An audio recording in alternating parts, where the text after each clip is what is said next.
మొన్ననే మహారాష్ట్ర ఎన్నికల ఫలితాలు చూశాం. అన్ని పార్టీలకు దిమ్మదిరిగే షాక్ ఇచ్చిన బీజేపీ ఢిల్లీలోనూ అదే హై వోల్టేజ్తో షాక్ ఇచ్చింది. ఢిల్లీ గడ్డ మీద నుంచి దేశాన్ని పరిపాలిస్తున్న ఢిల్లీ పీఠం ఊరిస్తూ ఉసూరు అనిపిస్తుంటే ఈసారి కొట్టే దెబ్బ మామూలుగా ఉండకూడదు, దేశం మొత్తం దద్దరిల్లిపోవాలా అన్నట్లుగా బీజేపీ గ్రాండ్ విక్టరీ కొట్టింది. 27 ఏళ్ల సుదీర్ఘ కలను సాకారం చేసుకుంది. మొత్తం 70 అసెంబ్లీ స్థానాల్లో 48 సీట్లు గెలుచుకుంది. ఆమ్ ఆద్మీ పార్టీని 22 సీట్లకే పరిమితం చేసింది. ఇద్దరు మీద పడి కొట్టేసుకుంటుంటే మూడో వాడు ప్రేక్షకుడు అన్నట్లుగా కాంగ్రెస్ పరిస్థితి మారిపోయింది. 2015లో 0, 2020లో 0, 2025లో 0, ఇలా హ్యాట్రిక్ జీరోలతో దేశంలోనే ఒక చెత్త రికార్డును సొంతం చేసుకుంది. ఆప్ అధికారం కోల్పోవడం కాదు, ఆ పార్టీ అధినేత మాజీ సీఎం కేజ్రీవాల్ కూడా ఓటమి పాలు కావడం ఆ పార్టీకి దెబ్బ మీద దెబ్బన్నట్లుగా మారింది. లిక్కర్ స్కామ్లో ఆరోపణలు ఎదుర్కొని జైలుకెళ్లిన కేజ్రీవాల్, సిసోడియా, సత్యేంద్ర జైన్ ఈ ముగ్గురు ఓటమి పాలయ్యారు. ఢిల్లీ పీఠంపై కాషాయ జెండా రెపరెపలు దేశం మొత్తానికి ఎలాంటి సంకేతాలు పంపుతున్నాయి? కాంగ్రెస్ కు మింగుడు పడని విధంగా సొంతంగా ఎత్తులు వేస్తున్న కేజ్రీవాల్ ఇండియా కూటమిపై ఎలాంటి ప్రభావం చూపుతున్నారు? హ్యాట్రిక్ పరాజయాల తర్వాతైనా కాంగ్రెస్ పార్టీ గుణపాఠం నేర్చుకుంటుందా? ఇలాంటి ప్రశ్నల మధ్య మరో 10 ప్రశ్నలు ప్రధానంగా వినిపిస్తున్నాయి. అవేంటో ఒక్కసారి మనం స్క్రీన్ పైన చూద్దాం. క్వశ్చన్ నెంబర్ 1, 27 ఏళ్ల సుదీర్ఘ విరామం తరువాత ఢిల్లీ పీఠం దద్దరిల్లేలా కాషాయం విజయం వెనుక దాగున్న రహస్యమేంటి? క్వశ్చన్ నెంబర్ 2, 11 ఏళ్ల పాటు ఢిల్లీని ఏలిన ఆమ్ ఆద్మీ ఈ ఎన్నికల్లో పరాజయం పాలవ్వడానికి కారణాలేంటి? క్వశ్చన్ నెంబర్ 3, 0, 0, 0 వరుసగా 3 ఎన్నికల్లో కనీసం ఖాతా తెరవలేని దుస్థితికి కాంగ్రెస్ ఎందుకు పడిపోయింది? క్వశ్చన్ నెంబర్ 4, అప్పుడు సంచలనం, ఇప్పుడు ఘోర పరాజయం, కేజ్రీవాల్ను ఢిల్లీ ప్రజలు ఎందుకు పక్కన పెట్టారు? క్వశ్చన్ నెంబర్ 5, అవినీతి ఆరోపణలు, లిక్కర్ స్కామ్, అరెస్టుల ప్రభావం ఆప్ను ఓడించడంలో కీలక పాత్ర పోషించాయా? క్వశ్చన్ నెంబర్ 6, ఢిల్లీ ఎన్నికల్లో పార్టీలన్నీ పోటీపడి ఉచితాలు ప్రకటించాయి. ఈ ఫలితాలపై ఆ హామీల ప్రభావం ఎంత? క్వశ్చన్ నెంబర్ 7, 2024 సార్వత్రిక ఎన్నికల తరువాత మహారాష్ట్ర, ఢిల్లీ విజయాలతో దేశంలో బీజేపీ మరింత బలపడిందా? క్వశ్చన్ నెంబర్ 8, ఆప్ కాంగ్రెస్ ఓటమి ఇండియా కూటమికిస్తున్నటువంటి మెసేజ్ ఏంటి? కలిసి పోటీ చేసి ఉంటే ఫలితం వేరేలా ఉండేదా? Question number 9, Maharashtra, Delhi assembly ఎన్నికల్లో అనూహ్య విజయాలతో జమిలి కసరత్తు బీజేపీ మరింత ముమ్మరం చేస్తుందా? క్వశ్చన్ నెంబర్ 10, 10 ఏళ్ల తరువాత కూడా మోడీ ఇమేజ్ చెక్కు చెదరకుండా అలానే ఉండడానికి కారణమేంటి? ఇలాంటి 10 ప్రశ్నలు ప్రధానంగా మనకు వినిపిస్తున్నాయి. దీంతో పాటు ఒక్కసారి స్క్రీన్ పైన మనం చూద్దాం ఓవరాల్ ఓట్ షేర్ ఎలా ఉందనేది స్క్రీన్ పైన పరిశీలిద్దాం. ఫస్ట్ సీట్ షేర్ చూద్దాం. మొత్తం 70 అసెంబ్లీ స్థానాలకు సంబంధించినటువంటి ఫలితాలను మనం చూస్తున్నాము. ముందుగా ఓట్ షేర్ మనకి ఇక్కడ కనిపిస్తోంది. రైట్, ఓట్ షేర్ చూస్తున్నాము. బీజేపీ 45.6% ఓట్ షేర్ సాధించింది. ఆప్ 43.6%. కేవలం ఇద్దరి మధ్య 2% మాత్రమే కనిపిస్తోంది.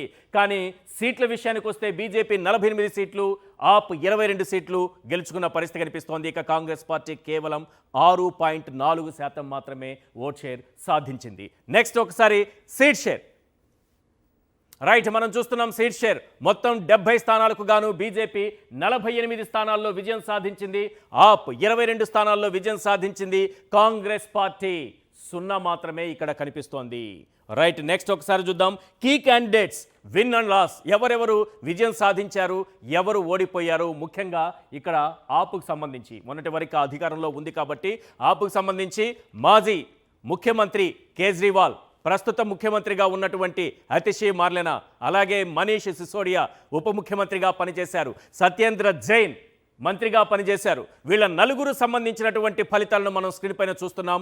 న్యూఢిల్లీ నుంచి అరవింద్ కేజ్రీవాల్ పోటీ చేశారు, పర్వేష్ వర్మ చేతిలో ఓటమి పాలయ్యారు.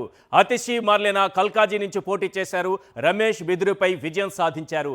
ఇక మనీష్ సిసోడియా జంగ్పురా నుంచి పోటీ చేశారు, తర్వీందర్ సింగ్ చేతిలో ఓటమి పాలయ్యారు. అలాగే సత్యేంద్ర జైన్ కూడా షాకూర్ బస్తీలో కర్నైల్ సింగ్ నుంచి పోటీని ఎదుర్కొన్నారు, ఓటమి పాలయ్యారు. ముఖ్యంగా ఈ నలుగురు కూడా చాలా ప్రధానమైనటువంటి నాయకులుగా మనకు కనిపిస్తున్నారు. ఇందులో ప్రస్తుత ముఖ్యమంత్రిగా పనిచేసినటువంటి అతిశీని పక్కన పెడితే అరవింద్ కేజ్రీవాల్, మనీష్ సిసోడియా, సత్యేంద్ర జైన్ ముగ్గురు కూడా జైలుకి వెళ్ళినటువంటి నేతలు, అవినీతి ఆరోపణలు ఎదుర్కొన్నటువంటి నేతలు. ఈ ముగ్గురు కూడా ఓటమి పాలయ్యారు. రైట్, ఒక్కసారి 2013 నుంచి ఇప్పటి వరకు 2013, 15, 20, 25 ఎన్నికలకు సంబంధించినటువంటి ఓట్ షేర్ ట్రెండ్స్ ఏ రకంగా ఉన్నాయో ఒక్కసారి స్క్రీన్ పైన చూద్దాం. ఫైనల్గా రైట్, మనం చూస్తున్నాం కాషాయం రంగులో మనకు కనిపిస్తోంది బీజేపీ, అలాగే ఆప్ బ్లూ కలర్లో కనిపిస్తోంది. ఇక్కడ మనం చూస్తున్నాం కాంగ్రెస్ పార్టీని కూడా చూస్తున్నాం. రైట్, ఈ మూడు పార్టీలను ఒక్కసారి పరిశీలిస్తే ముందుగా బీజేపీని ఒక్కసారి చూడండి. 2013లో 33.3% ఓట్ షేర్ సాధించినటువంటి బీజేపీ, ఆ తర్వాత 32.3%, ఆ తర్వాత 38.7% 2020లో, ఇప్పుడు 45.61% ఓట్ షేర్ను సాధించింది బీజేపీ. ఇక ఆప్ ఎలా కనిపిస్తోంది చూడండి. ఆప్ గ్రాఫ్ ఒక్కసారిగా పైకి లేచి క్రమంగా కిందికి పడినటువంటి పరిస్థితి కనిపిస్తోంది. 2013లో 29.7% కలిగినటువంటి ఆప్ ఆ తర్వాత 54.5% లేచింది. 54.5% 2015లో, 2020 వచ్చేటప్పటికి 53.8%, ఇప్పుడు ప్రజెంట్ 2025కి వచ్చేటప్పటికి 43.55% ఓట్ షేర్ని సాధించింది. ఇక కాంగ్రెస్ పార్టీకి చూడండి, చాలా దారుణంగా గ్రాఫ్ ఏ రకంగా కిందికి పడిపోతూ వస్తుంది. అక్కడ ఒక్కసారిగా పైకి లేచి కింద పడినటువంటి ఆపును చూసాం. ఒక కన్సిస్టెన్సీ మెయింటైన్ చేస్తూ వచ్చినటువంటి, ఎక్కడా కూడా 30+, 30+లోనే బీజేపీ కనిపిస్తూ వస్తోంది. ఆఖరికి 45 వరకు వెళ్ళింది. కానీ కాంగ్రెస్ పరిస్థితి చూడండి ఒక్కసారి. కాంగ్రెస్ 2013లో 24.7% ఓట్ షేర్ సాధించి 2015 కల్లా వెంటనే 9.7%కి పడిపోయింది. 2020కి వచ్చేటప్పటికి 4.3%కి పడిపోయింది. ఆ తర్వాత ఇప్పుడు 2025లో 6.35% ఓట్ షేర్ సాధించి 0 స్థానాలు మాత్రమే గెలుచుకుంది, 0తో మిగిలిపోయింది. గత 3 ఎన్నికల్లోనూ కాంగ్రెస్ పార్టీ సాధించింది కేవలం 0-0-0 హ్యాట్రిక్ జీరోలను సాధించినటువంటి పరిస్థితి కనిపిస్తోంది. రైట్, ఇప్పుడు ప్రొఫెసర్ కె నాగేశ్వర్ గారు మనతో పాటు జాయిన్ అయ్యారు. మనం చూసినటువంటి ప్రధానమైన 10 ప్రశ్నలపైన వారి విశ్లేషణ తీసుకునే ప్రయత్నం చేద్దాం. Good evening sir. Good evening. Right, ఈ 27 ఏళ్ల సుదీర్ఘ విరామం తర్వాత బీజేపీ ఈ విజయం సాధించడం, ఫస్ట్ ఎవరైనా అనుకున్నది, దీని వెనుక ఉన్న రహస్యం ఏంటి, దీని వెనుక దాగున్న అంశాలు ఏంటి సార్? అంటే మొదటిది, ఇది చాలా క్లియర్ క్లాస్ డివైడ్ కనిపించింది. ఇప్పుడు ఆప్ గెలిచిన సీట్లలో మీరు చూస్తే రిజర్వ్ కాన్స్టిట్యున్సీస్, స్లమ్స్, పేద ప్రజలున్న నియోజకవర్గాలు ఆప్ గెలిచింది. ఇప్పుడు 12 రిజర్వ్ సీట్స్ ఉన్నాయి ఢిల్లీలో, అందులో 8 ఆప్ గెలిచింది. ఇక మిగతా 14 కూడా మీరు ఒకసారి ఆ గెలిచిన సీట్లను మనం కనుక మ్యాపింగ్ చేస్తే చాలా క్లియర్గా సోషల్గా, ఎకనామిక్గా బాగా బలహీనమైన వర్గాలకు చెందినటువంటి వారున్న ప్రాంతాల్లో ఆప్ గెలిచింది. అంటే ఆప్ తన ఓట్ బేస్ను తమ ప్రైమరీ క్లాసెస్, అంటే పేదలు, అణగారిన కులాలు, అణగారిన వర్గాలు, లోయర్ మిడిల్ క్లాసెస్లో ఆప్ నిలబెట్టుకోగలిగింది. మీరు ఓటింగ్, అందుకే ఓటింగ్ పర్సంటేజ్ చూసినా మీరే చెప్పినట్టు 10% డ్రాప్ అయినా గ్యాప్ చాలా మైనర్గానే బీజేపీతో గ్యాప్ ఉంది. అంటే ఆప్ ఓట్ బేస్లో ఉన్న ప్రాథమికమైన ఓటర్ ఎక్కడ పోలే, నిలబడ్డాడు. ఇంత ఓటమి తర్వాత కూడా నిలబడ్డాడు. అందుకే 22 సీట్లు వచ్చాయి. మీరు 600 ఓట్లతోనే సిసోడియా ఓడిపోయాడు, 4000 ఓట్లతోనే కేజ్రీవాల్ ఓడిపోయాడు, చాలా సీట్లలో తక్కువ ఓట్లతో కూడా ఓడిపోయారు. అవును. సో ఇంకా మనకు డేటా పూర్తి స్థాయిలో వస్తే అర్థమవుతుంది ఎంత తక్కువ సీట్లు. దాదాపు 10 కనిపిస్తున్నాయి సార్. దాదాపు 10,000-2,000 ఆ లెవెల్లో ఓడిపోయారు. అవును. అందువల్ల క్లియర్గా తన ప్రైమరీ క్లాసెస్లో మొదటి నుంచి కూడా సోషల్లీ, ఎకనామికలీ మార్జినలైజ్ కమ్యూనిటీస్లో ఆప్కు బలం ఉంది. అక్కడ తన బలాన్ని నిలబెట్టుకుంది. ఎక్కడ ఓటు దెబ్బతిన్నది అంటే ఫ్లోటింగ్ ఓటర్, అంటే అసెంబ్లీ ఎన్నికల్లో ఆప్కు ఓటేసి లోక్సభ ఎన్నికలకు వచ్చే వరకు బీజేపీకి ఓటేస్తున్నటువంటి ఫ్లోటింగ్ ఓటర్ ఉన్నాడు. ఆ ఫ్లోటింగ్ ఓటర్ ఎవరు అంటే upper class, upper cost, urban, middle class, educated, వీళ్ళు. ఈ సెక్షన్ ఓటర్లు ఎప్పుడు కూడా అసెంబ్లీలో ఆప్ కోటేశారు, మీరు లోక్సభ ఎలక్షన్లకు బీజేపీ కోటేశారు. అంటే వీళ్ళు బీజేపీకి వ్యతిరేకంగా ఉన్న ఓటర్ కాదు, బీజేపీకి హోస్టైల్గా ఉన్న ఓటర్ కాదు. మీరు అందుకే మీరు బీజేపీ ఓటు బేస్, బీజేపీ గెలిచిన సీట్లను మ్యాపింగ్ చేయండి.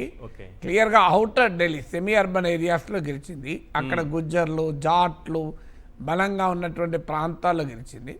గుజ్జర్లు, జాట్లు మొదటి నుంచి కూడా బీజేపీకి స్ట్రాంగ్ ఓట్ బేస్. బీజేపీకి భారతీయ జనసంఘ్ కాలం నుంచి కూడా బలమైన ఓట్ బేస్ ఏంటి అంటే పంజాబీ మైగ్రెంట్స్, అప్పర్ కాస్ట్, గుజ్జర్స్, మీకు జాట్స్ మొదటి నుంచి కూడా పవర్ఫుల్ సపోర్ట్ బేస్. ఇప్పుడు మీకు ఆతీషి పైన పోటీ చేసిన రమేష్ బిదూరి కూడా గుజ్జర్ లీడర్. సో అందువల్ల ఆ సెక్షన్లో గెలిచారు. తర్వాత మీకు వెస్ట్ ఢిల్లీలో గెలిచారు. అంటే ఎక్కడైతే మీకు relatively upper middle class, upper classes ఉంటాయో అక్కడ గెలిచారు. ఎందుకంటే మనకు అర్బన్ జాగ్రఫీ చాలా కీలకం. చాలామంది మనం అనుకుంటాం అర్బన్ ఏరియాస్లో కులాలు ఉంటాయా, మతాలు ఉంటాయా, ప్రాంతాలు ఉంటాయా, ఎకనామిక్ సెక్షన్స్ ఉంటాయని. కానీ ఖచ్చితంగా ఉంటాయి. మీరు గమనించండి, హైదరాబాద్లో కూడా కొన్ని ఏరియాల్లోనే కొంత సోషల్గా ఎకనామిక్గా అప్పర్ వాళ్ళు ఉంటారు, కొన్ని ఏరియాల్లో పూర్ వాళ్ళు ఉంటారు. సో ఆ ఢిల్లీ సోషల్ డెమోగ్రఫీ కూడా చూస్తే prosperous voter, upper middle class voter, relatively well of sections మొత్తం బీజేపీకి వెళ్ళిపోయారు. అంటే ఆప్ నుంచి ఆ ఓటర్ ఫ్లోట్ అయ్యాడు. ఆ ఫ్లోటింగ్ ఓటర్ ఇదివరకు కూడా అసెంబ్లీ ఎలక్షన్లో వేసి పార్లమెంట్ ఎలక్షన్లో వేలే వాళ్ళు వెళ్ళిపోయారు. మీరు అక్కడ దెబ్బతిన్నది ఆమ్ ఆద్మీ పార్టీ. ఎందుకు మరి ఈ పరిణామం జరిగింది అంటే ఈ క్లాస్ డివైడ్లో 3 రకాల ప్రైమరీ క్లాస్ ఓటర్స్ను, పేద ఓటర్లను, అణగారిన కులాల ఓటర్లను నిలుపుకోగలిగింది. అంటే అక్కడ కొంత డ్యామేజ్ కాలేదని అంటలేదు, అక్కడ కూడా ఎంతో కొంత డ్యామేజ్ అయ్యి ఉంటుంది. ఇప్పుడు దళిత్ ఓటు కొంత డ్యామేజ్ అయింది, ముస్లిం ఓటు డ్యామేజ్ అయింది. ఇలా ఉన్నప్పటికీ కూడా బ్రాడ్ ట్రెండ్ చూస్తే మీకు ఆమ్ ఆద్మీ పార్టీకి వచ్చిన సీట్లు ఓట్లు చూస్తే క్విక్ మ్యాపింగ్ కనుక చేస్తే క్లియర్గా upper lower caste, lower classes, lower middle class ఇలాంటి పూరర్ సెక్షన్స్ ఉన్న చోట రిలేటివ్లీ బెటర్ ఓటింగ్ నిలబెట్టుకోగలిగింది with some exceptions. Upper prosperous voter, upper caste, upper class voter ఉన్న చోట బీజేపీ గెలిచింది. అంటే ఆ క్లాస్ డివైడ్లో ఏం జరిగింది అంటే ఆమ్ ఆద్మీ పార్టీ నుంచి ఫ్లోటింగ్ ఓటర్ వెళ్ళిపోయాడు. వీళ్ళు ఎవరు వెళ్ళిపోయారు? మిడిల్ క్లాస్ భారీగా వెళ్ళిపోయారు. మిడిల్ క్లాస్ బలంగా ఉన్న న్యూఢిల్లీలో అరవింద్ కేజ్రీవాల్ ఓడిపోయాడు. మీరు సాలరీడ్ మిడిల్ క్లాస్ ఉన్న ప్రాంతాలంతా ఓడిపోయారు. దానికి కారణం ఏంటి అంటే ఇతరత్ర ఇప్పుడు సివిక్ ఇన్ఫ్రాస్ట్రక్చర్ బాగా వీక్ ఉంది, రోడ్లు బాగా లేవు, ఎయిర్ పొల్యూషన్, వాటర్ పొల్యూషన్, వీటితో పాటు ట్రిగ్గర్ పాయింట్, డిఫైనింగ్ పాయింట్ ఏంటి అంటే బడ్జెట్లో మిడిల్ క్లాస్కి ఇచ్చిన ఇన్కమ్ ట్యాక్స్. ఇది ఫిబ్రవరి 1 నాడు అనౌన్స్ చేశారు. మీరు ఇమీడియట్గా సి ఓటర్ వాళ్ళు ఒక సర్వే జరిపారు. ఈ సి ఓటర్ సర్వేలో తేలింది ఏంటంటే పెద్ద ఎత్తున వితిన్ 48 అవర్స్ జరిపారు. అంటే బడ్జెట్ అనౌన్స్ చేసిన 48 అవర్స్, ఎలక్షన్లకు ఒక 48 to 72 అవర్స్ ముందు జరిపిన సర్వే. ఈ సర్వేలో సి ఓటర్ సర్వేలో క్లియర్గా అర్థమైంది salaried middle class, business sections, floating ఇదివరకు ఆప్ అసెంబ్లీ ఎన్నికల్లో ఓటేసి పార్లమెంట్లో లోక్సభ ఎన్నికల్లో ఓటేసిన ఈ ఫ్లోటింగ్ ఓటర్ కాస్త అసెంబ్లీ ఎలక్షన్లో కూడా బీజేపీకి ఓటేస్తున్నాడు అని. అందువల్ల ఈ మిడిల్ క్లాస్ ఓటర్ను బాగా అట్రాక్ట్ చేయగలిగింది బీజేపీ. దీనికి తోడు 8th పే కమిషన్ జనవరి 16th అనౌన్స్ చేశారు. ఇది కూడా యాడ్ అయింది, 8వ వేతనం. ఎందుకంటే ఢిల్లీలో కేంద్ర ప్రభుత్వ ఉద్యోగులు 8వ వేతన సంఘంతో 8th పే కమిషన్తో లింక్ అయి ఉన్న చాలా మంది ఉంటారు, చాలా కుటుంబాలు ఉంటారు. ఇప్పుడు ఒక ఇన్కమ్ ట్యాక్స్ రిలీఫ్ వల్ల లాభపడ్డది 40 లక్షల మంది ఢిల్లీలో. అంటే 10% ఇండియా మొత్తం మీద లాభపడ్డ వాళ్ళు 10% ఢిల్లీలో ఉంటారు. అందువల్ల ఈ క్లాస్ డివైడ్, అందుకే మనకు ఆప్కి వచ్చిన ఓట్లు సీట్లు, బీజేపీకి వచ్చిన ఓట్లు సీట్లు మనం మ్యాపింగ్ చేస్తే మనకి క్లాస్ డివైడ్ ఎలా ఉంది, ఫ్లోటింగ్ ఓటర్ ఎట్లా ఫ్లోట్ అయ్యాడో అర్థమవుతుంది. Right sir. 11 ఏళ్ల పాటు ఢిల్లీని ఏలినటువంటి ఆమ్ ఆద్మీ పార్టీ, ఆమ్ ఆద్మీ అధికారంలోకి వచ్చిన నాటి నుంచి కూడా క్రమంగా బలపడుతూ ఏ స్థాయికి వెళ్ళిందంటే ఒక జాతీయ పార్టీ స్థాయికి ఎదిగింది. పంజాబ్లో కూడా అధికారాన్ని కైవసం చేసుకునేటటువంటి స్థాయికి ఎదిగిన పార్టీగా ఉంది. అలాంటి ఆమ్ ఆద్మీ పార్టీని ఎదుర్కోవడం అనేది మామూలుగా అంత ఈజీ కాదేమో అని అనిపిస్తున్న సమయంలో ఇంత పరాజయం ఆమ్ ఆద్మీ పార్టీకి రావడం కారణాలు ఏం కనిపిస్తున్నాయి? అంటే ఆమ్ ఆద్మీ పార్టీకి ఇప్పుడు మీరు కర్ణుని చావుకు కారణం ఏంటి అని అడిగారు అనుకోండి. అవును, కుంతి మాత అడగడమా, వరం తీసుకోవడం, భీమార్జున నక్ల సహదేవులు ముట్టుకోనని, ధర్మజ భీమ నక్ల సహదేవులు ముట్టుకోనని, అది కారణమా? లేదా ఒక బ్రాహ్మడిచ్చిన శాపమా, గురువు పరశురాముడిచ్చిన శాపమా, భూదేవి శాపమా? ఇప్పుడు ఏమని చెప్పాలి? సో అలా ఉంటారు. పాండవుల విజయానికి కారణం ఏది అని అడిగారు అనుకోండి, అర్జునుని పరాక్రమమా, ఘటోత్కచుని వీరత్వమా, శ్రీకృష్ణుని సలహా సూచనల, ఓకే. ధర్మరాజు ఉన్న ధర్మమా, ఎస్ ఏదని దుర్యోధనుడు దుర్మార్గమా, అందువల్ల లేదా భీష్మ ద్రోణాది కురువృద్ధుల స్వార్థమా, పక్షపాతమా, అంటే అన్నీ ఉంటాయి. ఇది కూడా అట్లే. సో ఆప్ ఓడిపోయిన కారణం ఏంటంటే అన్నీ ఉన్నాయి. ఇందులో ఆప్ స్వయంకృత అపరాధము ఉంది, భారతీయ జనతా పార్టీ దాన్ని క్యాపిటలైజ్ చేసుకున్న తీరు ఉంది, okay. Congress, MIM, Azad Samaj party, Bahujan Samaj party, వామపక్షాలు, ఎన్సిపి, ఇన్ని పార్టీలు స్పాయిలర్గా ప్లే చేసిన రోల్ ఉంది. అంటే సెల్ఫ్ గోల్ ఉంది మీకు ఈ ఆమ్ ఆద్మీ పార్టీది, బీజేపీ వేసిన పవర్ఫుల్ బౌలింగ్ ఉంది, అలాగే ఇతర పార్టీల వల్ల జరిగింది ఉంది. ఎందుకంటే అక్కడ క్రికెట్లో ఎందుకు గెలిచారంటే ఎల్బిడబ్ల్యూ ఉంటుంది, క్లీన్ బౌల్డ్ ఉంటుంది, రన్అట్ ఉంటాయి కదా, అట్లనే ఇవన్నీ ఉన్నాయి ఇందులో. Right sir. ఇక కాంగ్రెస్ పార్టీ విషయం అంటే ఒక్కొక్క పార్టీ గురించి మాట్లాడుకుంటూ 3 పార్టీలు పోటీ చేశాయి. ఇంతకుముందు నేను చెప్పినట్టుగా ఇద్దరు మీద పడి కొట్టేసుకుంటుంటే మూడోవాడు చూస్తే నిలబడాల్సిన పరిస్థితి వస్తుంది అన్నట్టుగా కాంగ్రెస్ పార్టీ కనిపిస్తోంది. ఏంటి 2015లో 0, 2020లో 0, 2025లోనూ 0. ఆ స్థాయికి ఒకప్పుడు ఢిల్లీలో కాంగ్రెస్ ముద్ర, ముఖ్యంగా శీలా దీక్షిత్ ముఖ్యమంత్రిగా పనిచేసిన ఆ టైంలో చాలా ఆ ముద్ర అనేది కనిపించింది. ఏమైపోయింది? అంతా మాయమైపోయి 0 స్థాయికి పడిపోవడం ఏంటి సార్? అంటే 0 స్థాయిలో నిలబడిందంటే వాళ్ళు ఏం దెబ్బతినలే అన్నట్టు. ఎందుకంటే సో ఆ 0 కన్సిస్టెంట్గా మెయింటైన్ అయింది కదా. ఎందుకంటే -1 ఉండదు కదా ఎలక్షన్స్లో. ఉండుంటే ఏమయ్యేదో. కానీ వాళ్ళు చెప్పుకోవచ్చు మా ఓటింగ్ 50% పెరిగిందని. ఎట్లా? మీరు లాస్ట్ ఎలక్షన్లో ఎంత వాళ్ళకి 4% ఏమో, అవును, ఇప్పుడు 6% ఏమో అయింది కదా. 50% అంటే 50% ఓటింగ్ పెరిగింది, మామూలు పెరుగుదల కాదు కదా. సో ఎప్పుడు కూడా ఏమవుతుందంటే బలమైన పోలరైజేషన్ ఉన్నప్పుడు మిగిలిన వాడు ఎవడు స్క్వీజ్ అయిపోతారు. మీరు ఇప్పుడు ఆంధ్రప్రదేశ్లో చూడండి, 2 బలమైన ప్రాంతీయ పార్టీల మధ్య స్క్వీజ్ అయితే కాంగ్రెస్ పార్టీ ఎక్కడుంది ఆంధ్రప్రదేశ్లో? అడ్రస్ లేదు చూడండి. అందువల్ల ఎక్కడైనా 2 పార్టీల మధ్య కనుక బలమైన పోలరైజేషన్ ఉంటే for any reason third player అనేది స్క్వీజ్ అవుతాడు. ఎందుకు స్క్వీజ్ అవుతాడంటే థర్డ్ పార్టీకి ఓటేస్తే ఇది ఆ ఓటు ప్రయోజనం ఉండదు కదా అనే భావన ఉంటుంది.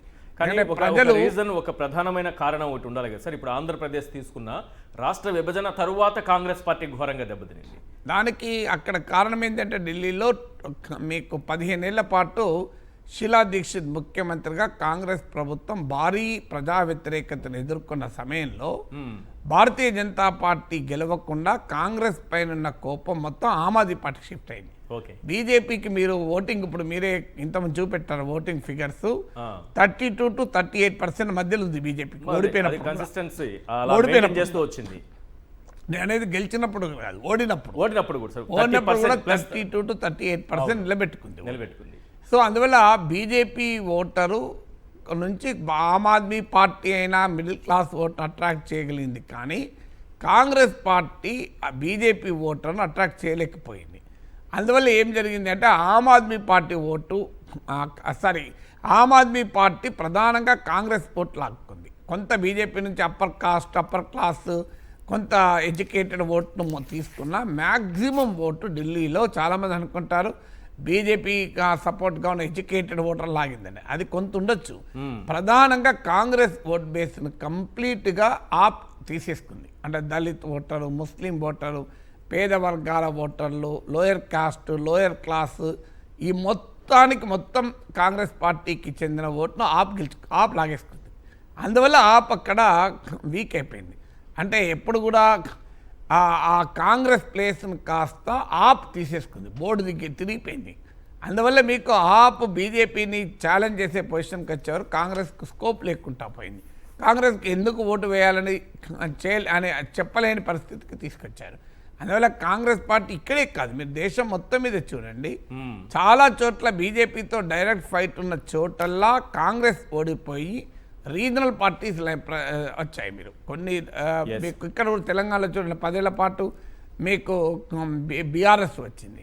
మీరు కాంగ్రెస్ పార్టీ చాలా చోట్ల రీజనల్ పార్టీస్ ఉన్న చోట బెంగాల్లో, ఢిల్లీలో, తెలంగాణలో బీజేపీని ఆపగలిగాయి తప్ప కాంగ్రెస్ ఆపలేకపోయింది చాలా చోట్ల. అందువల్ల కాంగ్రెస్ ఆ బలహీనత, ఆర్గనైజేషన్ లేదు, నరేటివ్ లేదు, లీడర్షిప్ బలంగా లేదు, హోప్ క్రియేట్ చేయలేకపోతుంది ఓటర్స్కు. రైట్. ఇక 4th క్వశ్చన్ సార్, అప్పుడు సంచలనం. అంటే కేజ్రీవాల్ రాజకీయ పార్టీ పెట్టడం అనేదే ఒక సంచలనం, అధికారంలోకి రావడం ఒక సంచలనం. ఇప్పుడు చూస్తే పార్టీ ఓడిపోవడం కాదు, ఆయనే ఓడిపోవడం, జైలుకి వెళ్ళడం ఒక ఘోర పరాజయం అనేది. ఎందుకు కేజ్రీవాల్ను ఢిల్లీ ప్రజలు పక్కన పెట్టారు, ఎందుకు తిరస్కరించారు? అంటే ఈ ఎన్నికను ఆమ్ ఆద్మీ పార్టీ క్లియర్గా అరవింద్ కేజ్రీవాల్ పైన రెఫరెండంగా మార్చింది. సో అది అవునన్నా కాదన్నా మార్చకపోయినా కూడా అది కేజ్రీవాల్ పైన రెఫరెండం. అవును, కేజ్రీవాల్ పైన రెఫరెండం అన్నప్పుడు ఆమ్ ఆద్మీ పార్టీ ఓడిపోయిన ఆటోమేటిక్ కేజ్రీవాల్ కూడా ఓడిపోతాడు కదా. సో అందుకే మీరు గమనించండి, క్లియర్గా అది కేజ్రీవాల్ పైన రెఫరెండం కనుక ప్రజలు కేజ్రీవాల్ను తిరస్కరించారు, ఆప్ను తిరస్కరించారు. మీరు తెలంగాణలో కూడా అదే జరిగింది చూడండి. కేసీఆర్ను తిరస్కరించారు కామారెడ్డిలో, అఫ్కోర్స్ గజ్వేల్లో గెలిచినా కామారెడ్డిలో తిరస్కరించారు.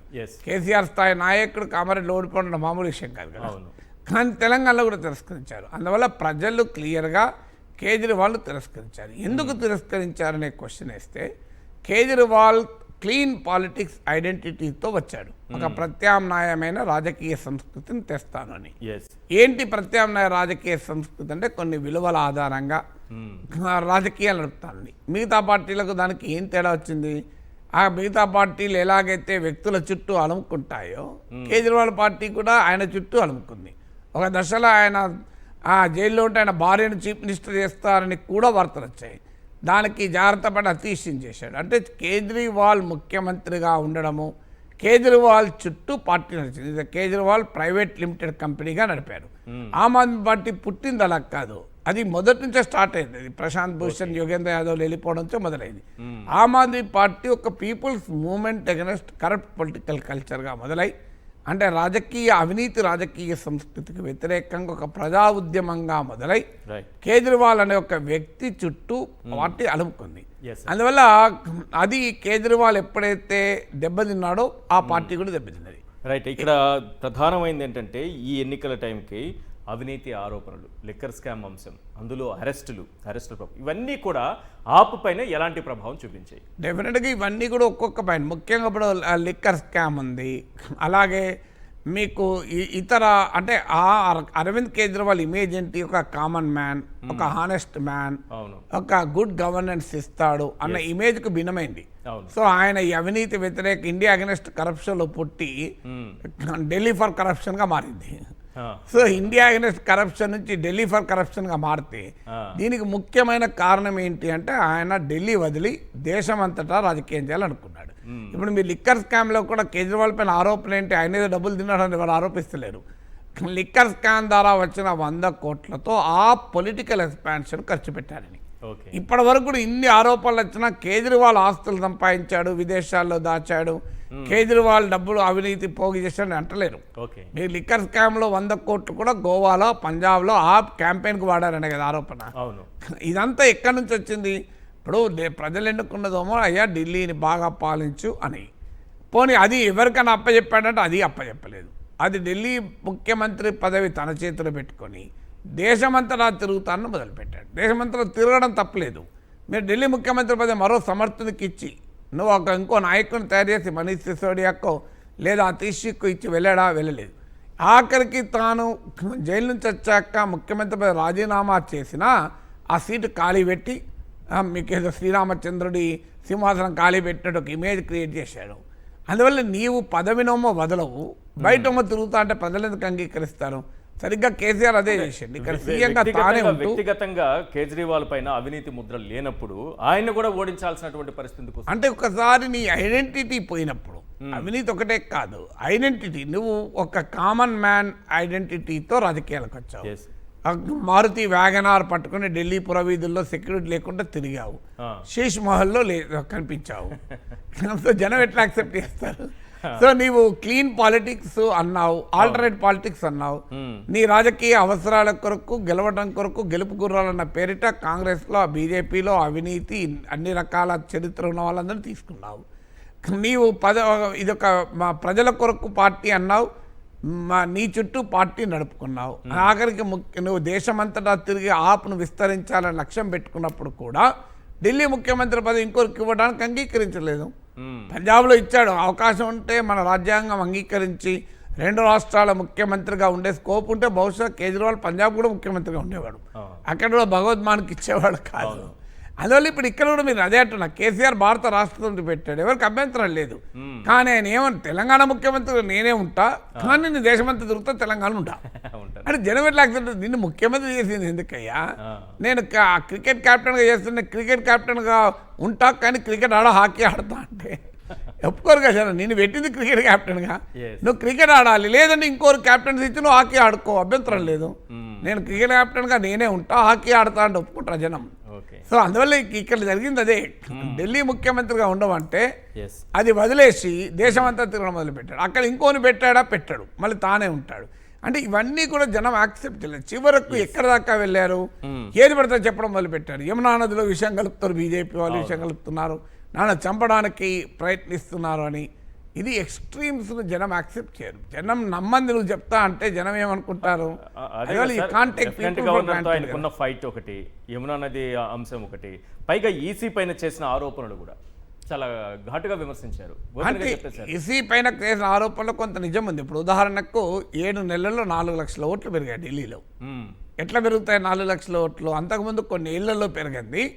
లాస్ట్ 7 monthsలో 4 lakh ఓటర్స్ పెరిగారు. ఎందుకు పెరిగి ఉంటారు? ఒకటి మైగ్రేషన్ అన్న భారీ ఎత్తున జరిగితే, మరి ఎలక్షన్ కొరకు మైగ్రేషన్ జరిగిందా, లేదా ఇవి డూప్లికేట్ ఓటర్లా, అన్వెరిఫైడ్ ఓటర్లా తేలాలి కదా. 4 లక్షలు 7 నెలలు ఎట్లా పెరుగుతుంది ఢిల్లీలో? మీరు ఈ బీజేపీ గెలిచిన సీట్లు చూడండి, ఈ ఓట్లు పెరిగిన చోట ఎక్కువ గెలిచారు. అంటే ఇది అనుమానానికి దారి తీస్తుందా లేదా? నేను ఏమీ ఆరోపణ చేయడం లేదు. నిజంగానే ప్రజలు అంతకుముందు ఓటర్గా నమోదు చేసుకోకపోతే ఇప్పుడు ప్రజాస్వామ్యం పైన ఎక్కడ లేని ప్రేమ పుట్టి ఓటర్గా నమోదు చేసుకున్నారేమో నాకు తెలియదు. లేదా ఇతర ప్రాంతాల వాళ్ళు ఢిల్లీలో ఉపాధి కొరకు 7 నెలల్లోనే ఎక్కువ వచ్చారేమో నాకు తెలియదు. కానీ అనుమానానికి స్కోప్ ఉండేది ఏంటంటే 7 నెలల్లో కొన్ని ఏళ్లలో పెరిగే నెంబరు కేవలం 7 నెలల్లో పెరిగారు. మీరు మహారాష్ట్రలో ఇదే జరిగింది. లోక్సభ ఎన్నికలకు, అసెంబ్లీ ఎన్నికలకు మధ్య భారీగా ఓటింగ్ పెరిగింది. ఇది కంటికి కనిపిస్తున్నది సార్. కంటికి కనిపించనిది ఈవీఎంల హ్యాకింగ్ పైన కూడా ఆయన మాట్లాడారు. ఒక 10% వరకు హ్యాకింగ్ జరుగుతుంది, మనం 15% 15% వ్యత్యాసంతో విజయం సాధిస్తేనే అధికారంలోకి రాగలం, ఆ వ్యత్యాసం తక్కువ ఉంటే ఎట్టి పరిస్థితులు రాలేమని చెప్పారు ఆయన ముందే. అది అంటే ఈవీఎంల పైన ఎప్పుడైనా గెలిచిన వారు ఈవీఎంలో ఓడిపోయిన వాళ్ళు ఈవీఎంలో గురించి మాట్లాడతారు అంటే ముందే చెప్పారు. అది గెలిచినప్పుడు మాట్లాడితే క్రెడిబిలిటీ ఉంటుంది, ఓడినప్పుడు మాట్లాడితే ఏం క్రెడిబిలిటీ ఉంటుంది.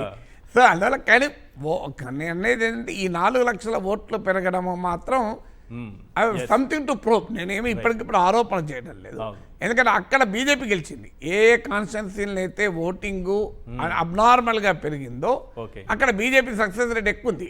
సక్సెస్ రేట్ ఎక్కువ ఉంటే ఈ చర్చ వచ్చేది కాదు.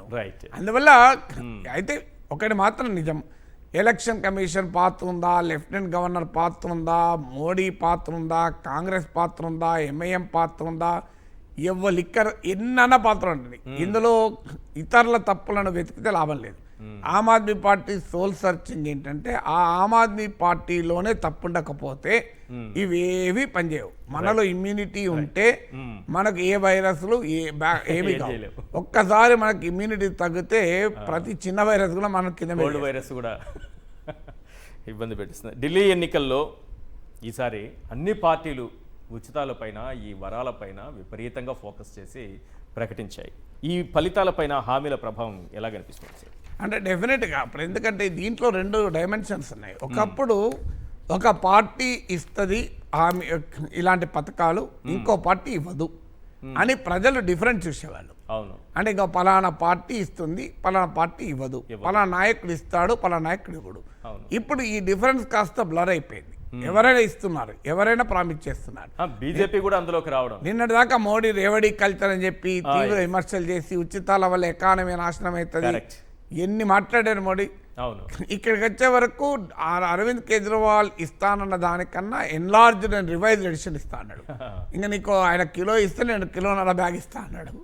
ఎందుకన్నాడు? ఇక్కడ చూడు, ఈ క్యాంపెయిన్లు మీరు గమనించండి. బీజేపీ క్యాంపెయిన్లు ఈసారి తెలివిగా హార్డ్ కోర్ హిందుత్వ క్యాంపెయిన్ కన్నా కూడా మీకు ఈ ఉచితాల మీద ఎక్కువ క్యాంపెయిన్ చేశారు. అంటే ఆమ్ ఆద్మీ పార్టీ గవర్నెన్స్తో, డెలివరీతో జనంలో అసంతృప్తి బదులైంది. ఏమన్నా అది క్లీన్ చేస్తాను, 60% క్లీన్ చేస్తాను 2020 మేనిఫెస్టోలో. 60% క్లీన్గా, సారీ ఎయిర్ పొల్యూషన్ 60% తగ్గిస్తా అన్నాడు. 60% తగ్గించకపోగా 200% పెరిగింది. అది యమునా నది క్లీన్ చేస్తా అన్నాడు, చేయలేదు. ఇలా ఆమ్ ఆద్మీ పార్టీ ఫెయిల్యూర్స్ వల్ల ప్రజల అసంతృప్తి, ఫెయిల్యూర్ అన్నాడు కన్నా షార్ట్ కమింగ్స్ వల్ల ప్రజల్లో అసంతృప్తి, దాన్ని ఉపయోగించుకున్నాడు. మీకు అందుకే గమనించండి, పెద్ద ఎత్తున హార్డ్ కోర్ హిందుత్వ క్యాంపెయిన్ ఆ స్థాయిలో చేయలేదని నేను అంటలేను, ఆ స్థాయిలో చేసింటే ఏమయ్యేదంటే మైనార్టీ ఓటు పూర్తిగా ఆ వెనకాల కన్సాలిడేట్ అయ్యేది. మీకు ఆ జాగ్రత్త బీజేపీ పడ్డది. అందుకే బీజేపీ రేవడి కల్చర్ అంటే తాము ఇప్పటిదాకా రేవడీస్ అన్న సంక్షేమ పథకాల పైన, డబుల్ ఇంజన్ సర్కార్ పైన, డెలివరీ పైన కేజ్రీవాల్ ఓడిపోయాడు, కానీ బీజేపీలో కేజ్రీవాల్ గెలిచాడు. కేజ్రీవాల్ మోడల్ గెలిచింది. ఇప్పుడు ఓడిపోయింది కేజ్రీవాల్ మోడల్ను బీజేపీ అమలు చేస్తుంది. వాస్తవంగా ఇది బీజేపీ మోడల్ కాదు, ఇది కేజ్రీవాల్ మోడల్. నీకు ఇప్పుడు మీకు మీ అనాథరైజ్ కాలనీలు ముట్టుకోము, మీకు అక్కడే పక్కా ఇల్లు ఇస్తాం. కేజ్రీవాల్ అమలు చేస్తున్న ఏ పథకాన్ని మేము తొలగించమని మోడీ ప్రామిస్ చేశారు. సో కారు అదే డ్రైవర్ మారారు అంతే. అంటే కేజ్రీవాల్ మరి ప్రాపర్ డ్రైవర్ కూడా మారలే, అదే డ్రైవరు, కానీ పేరు మార్చుకున్నారు. సో ఇప్పుడు కేజ్రీవాల్ లాస్ట్ బట్ ఈ హాజ్ వన్. ఎక్కడ గెలిచాడంటే బీజేపీని తన మోడల్కు మార్చుకోవడంలో గెలిచాడు. ఇప్పుడు నరేంద్ర మోడీ ఏం చెప్తున్నాడంటే కేజ్రీవాల్ నమూనా చాలా మంచిది, కానీ దాన్ని కేజ్రీవాల్ అమలు చేసే స్థితిలో లేడు. ఆమ్ ఆద్మీ పార్టీ మోడల్ చాలా గొప్పది, కానీ ఆమ్ ఆద్మీ పార్టీ అమలు చేసే పరిస్థితి లేదు, అందువల్ల నేను అమలు చేస్తా అంటున్నాడు. బీజేపీ వైఖరి కూడా క్రమంగా మారుతూ ఉందా ఈ ఉచితాల విషయంలో? పోటీపడి మరీ ఇస్తోంది అన్ని రాష్ట్రాల్లో. ఎందుకు ఇస్తుంది? గుజరాత్లో ఇస్తలేదు కదా, తాను గెలిచే చోటు ఇవ్వాలి. బీజేపీకి ఒకటే పద్ధతి, గెలవటానికి ఏది చేస్తే గెలుస్తుందో చేస్తుంది. బీజేపీకి పర్టికులర్గా ఇది చేస్తుందని ఉండదు, ఇట్ కెన్ డూ ఎనీథింగ్. మీకు బీజేపీకి ఎన్నికల్లో ఇదని ఎలక్షన్ విన్నింగ్ మిషన్ అంటారు. ఎలక్షన్ గెలవటానికి ఏ రకమైనటువంటి మతాన్ని వాడతారా, లౌకిక తత్వాన్ని వాడతారా, ఏదైనా వాడచ్చు. మీకు అట్నుంచి ఇటు కూడా పోవచ్చు. కులాన్ని వాడతారా, ఏది వాడతారు, ప్రాంతం వాడతారా, సో సందర్భోచితంగా ఏది ఉపయోగపడితే అది వాడతారు. అందుకే మీరు ఎవరితో కైనా పొత్తు కలుస్తారు, మీరు నిన్నదాకా తిరుగుతారు, ఇవాళ కలుస్తారు. ఎందుకు ఇవన్నీ అంటే అల్టిమేట్లీ గెలవడానికి ఏది ఉపయోగపడుతుంది అంటే ఆ రోజు ఆఖరికి ఎన్నికల రోజు తాను మహాకుంభ స్నానం చేస్తే అది ఎన్నికలకు ఉపయోగపడుతుంది అంటే ఆ రోజుపై స్నానం చేశాడు కదా మోడీ. మీకు 5వ తారీఖు ఎన్నికలు జరుగుతున్న రోజే స్నానం చేశాడు కదా, 26వ తారీఖు దాకా మహాకుంభ ముందు కదా, ఎందుకు పోలేదు? సో అందువల్ల దానికి ఏమి ఇది అది తేడా లేదు. ఎన్నికల్లో గెలవడానికి రామ మందిరం అంటే మంచి రోజు మంచి ముహూర్తం చూడాలి కదా, అంటే ఇంకా వేరే ముహూర్తాలే లేవా? పోనీ అంతకుముందు మౌని అమావాస్య రోజు ఎందుకు పోలేదు? అంతకుముందు వసంత పంచమి రోజు ఎందుకు పోలేదు? ఇంకో పాయింట్ ఉంది, రామ మందిర నిర్మాణం ఎన్నికలకు ఉపయోగపడుతుంది అనుకుంటే దాని ప్రారంభం అది పూర్తి కాకపోయినా ప్రారంభించేస్తారు. మీకు అయోధ్యలో పూర్తి కాలే కదా మందిర నిర్మాణం. మీకు చాలా మంది శంకరాచార్యులు రామ మందిర ప్రారంభోత్సవానికి వెళ్ళమన్నారు, ఇది ఆగమ శాస్త్రాలకు వ్యతిరేకం, అది పూర్తి కాలే అని. పూర్తి అవడము కాకపోవడం నాకు ముఖ్యం కాదు, నాకు ఎన్నికల సమయం దగ్గర పడుతున్నది అని దానికి ప్రాణప్రతిష్ఠ చేసొచ్చారు కదా. అందువల్లే ఎన్నికల్లో గెలవటానికి ఏది ఉపయోగపడుతుందంటే అది ఉపయోగపడుతుంది. ఆ రకమైన ఫ్లెక్సిబిలిటీ, అడాప్టబిలిటీ అంటారు పాలిటిక్స్లో. నీవు అవకాశవాదం అని విమర్శకులు అనొచ్చు, ఎక్స్పీరియన్సీ, అపార్చునిజం అని, లేదు ప్రాగ్మాటిజం, ఫ్లెక్సిబిలిటీ, అడాప్టబిలిటీ ఉంది. ఇదే కదా డార్విన్ సిద్ధాంతం, సర్వైవల్ ఆఫ్ ది ఫిట్టెస్ట్ అని. సో అందువల్ల డార్విన్ సిద్ధాంతాన్ని వ్యతిరేకించే బీజేపీ డార్విన్ సిద్ధాంతాన్ని రాజకీయాలు అమలు చేస్తుంది. రైట్. 7th క్వశ్చన్ సార్, 2024 సార్వత్రిక ఎన్నికల ఫలితాలకి అప్పటికున్న బీజేపీకి, ఈ మహారాష్ట్ర ఢిల్లీ విజయాల తర్వాత ఉన్న బీజేపీకి ఏమన్నా బలంగా అప్పటికిప్పటికి మారినట్టు కనిపిస్తుందా? అంటే ఎన్నిక అంటే పర్టికులర్గా ఒక ఎలక్షన్తో బలహీనపడడం, ఒక ఎలక్షన్తో బలపడడం లేదు. 2024లో 63 సీట్లు తగ్గినాయి బీజేపీకి. 63 సీట్లు తగ్గడమే కాదు, ఉత్తరప్రదేశ్ లాంటి చోట తగ్గింది. దాంతో ఇక మోడీ గ్రాఫ్ అయిపోయింది, మోడీ మ్యాజిక్ అయిపోయింది, బీజేపీ పని అయిపోయింది అని చాలా కామెంటరీలు వచ్చాయి.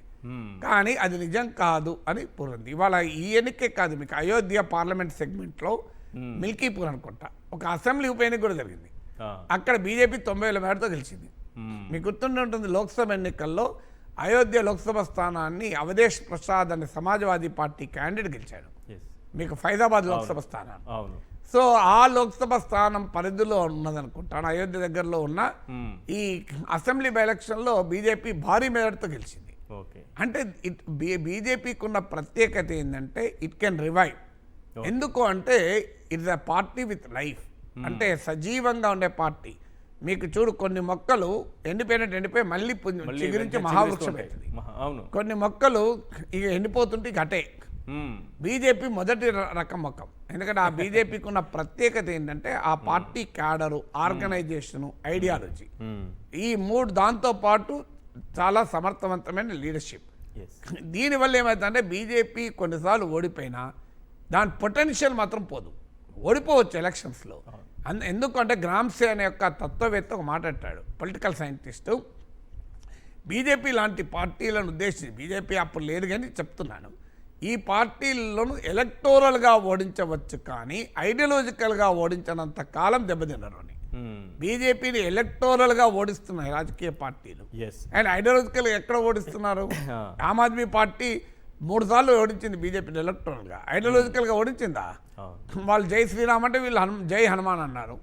వాళ్ళు రామ మందిరం అంటే వీళ్ళు హనుమాన్ చాలీసా అన్నారు. వాళ్ళు గుడికి వెళ్తే వీళ్ళు గుడికి వెళ్ళారు. వాళ్ళు రాముడి గుడి ఓపెన్ చేస్తా అంటే మేము అయోధ్యకు పంపిస్తామన్నారు. నువ్వు బీజేపీ లాంగ్వేజ్లోనే ఆమ్ ఆద్మీ పార్టీ మాట్లాడింది కదా. బీజేపీ లాంగ్వేజ్లో ఆమ్ ఆద్మీ పార్టీ మాట్లాడితే ప్రజలు ఏమనుకున్నారు?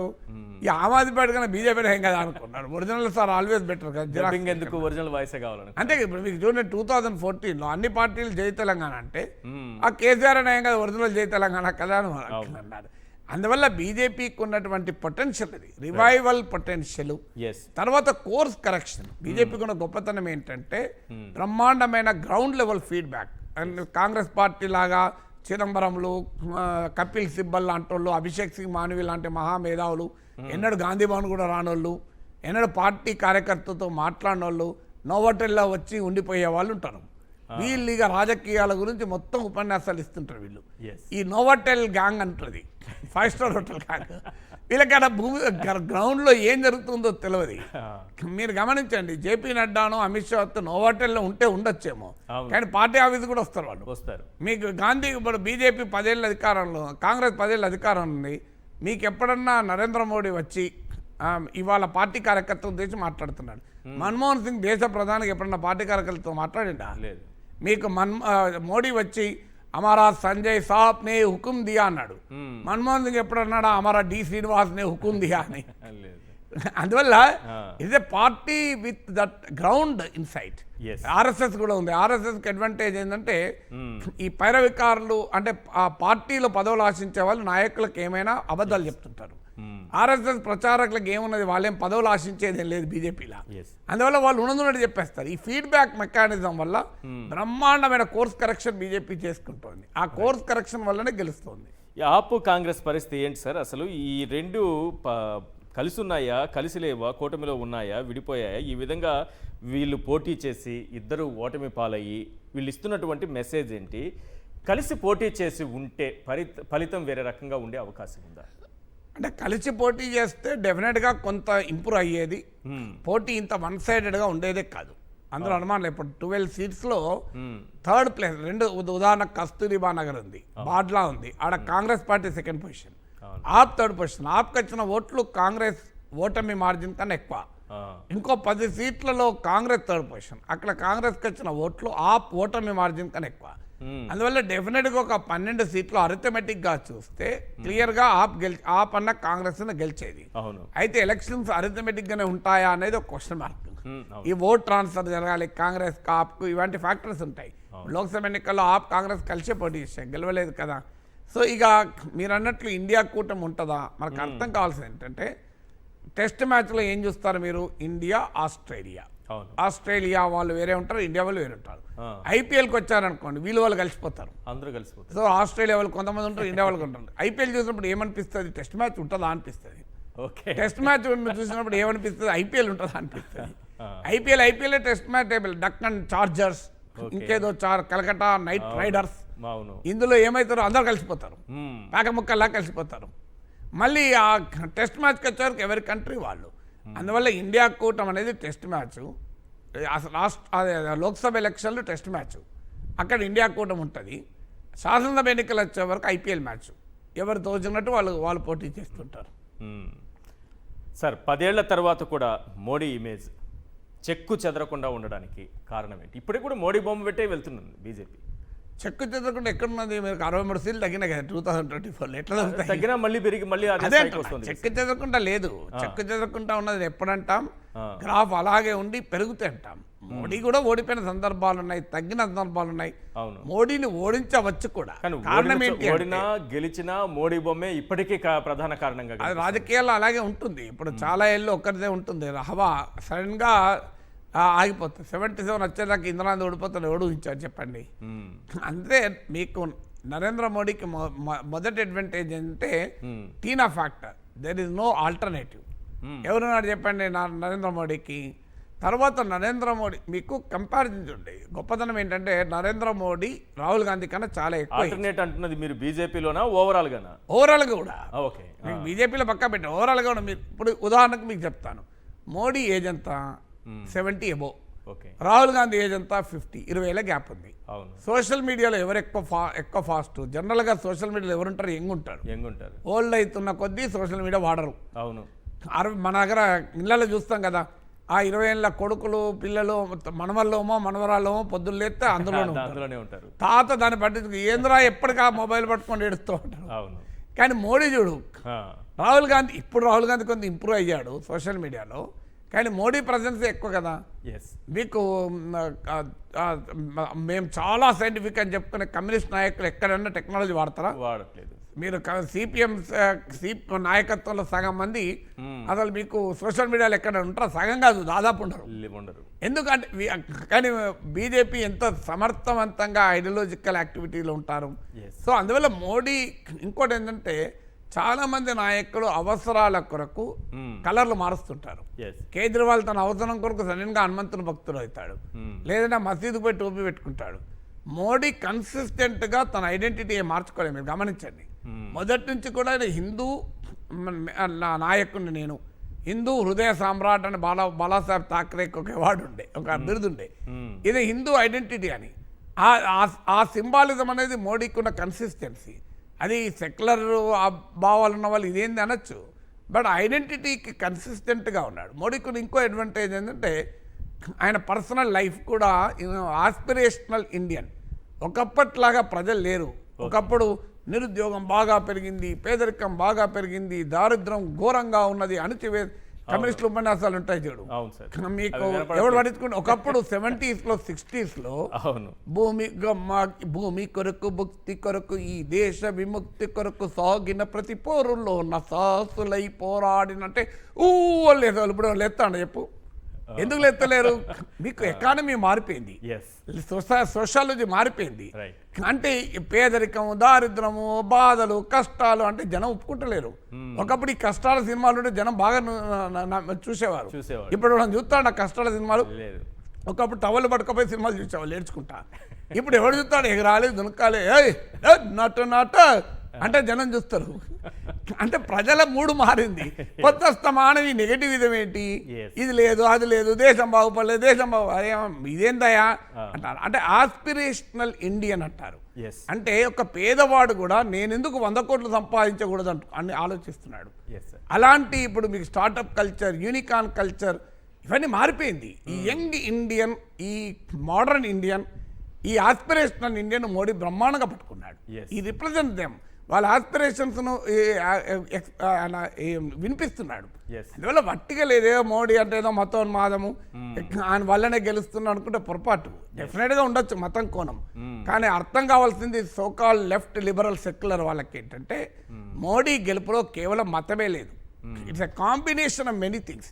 ఒక ఛాయ్ వాలా ఈ స్థాయికి వచ్చాడు అంటే ఏమనుకుంటాడు సామాన్యుడు? అరే నేను కూడా రావచ్చు ఈ స్థాయికి అంటే మోడీ రాగలిగాడు. నిజమే కదా, మరి బీజేపీలో వచ్చాడు కదా, మరి కాంగ్రెస్ పార్టీలో రాగలడా ఎవడని చెప్పండి? బీఆర్ఎస్లో రాగలడా? మీరు ఎన్ని పార్టీలు రాగలరా? ప్రాంతీయ పార్టీలు రాగలడా? సో కాంగ్రెస్ బీజేపీలో రాగలిగారు కదా. సో అది జనానికి కనెక్ట్ అవుతుంది. కార్యకర్త, ఆర్డినరీ కార్యకర్త కనెక్ట్ అవుతాడు. సో ఇవన్నీ ఫ్యాక్టర్స్ ఉన్నాయి, వట్టిగానే లేదు. అందుకల్లా మీరు అడిగిన క్వశ్చన్ చాలా ఇంపార్టెంట్. మోడీని Modi what is the Modi construct అనేది ఇప్పటికీ మోడీ ప్రత్యర్థులకు అర్థమవుతలేదు, అందుకే ఓడిపోతున్నారు. రైట్, థ్యాంక్ యూ సార్ మీ విశ్లేషణ అందించినందుకు. ఇది ఢిల్లీ అసెంబ్లీ ఎన్నికల ఫలితాలపై ప్రొఫెసర్ కె నాగేశ్వర్ గారి విశ్లేషణ. చూస్తూనే ఉండండి సాక్షి టీవీ.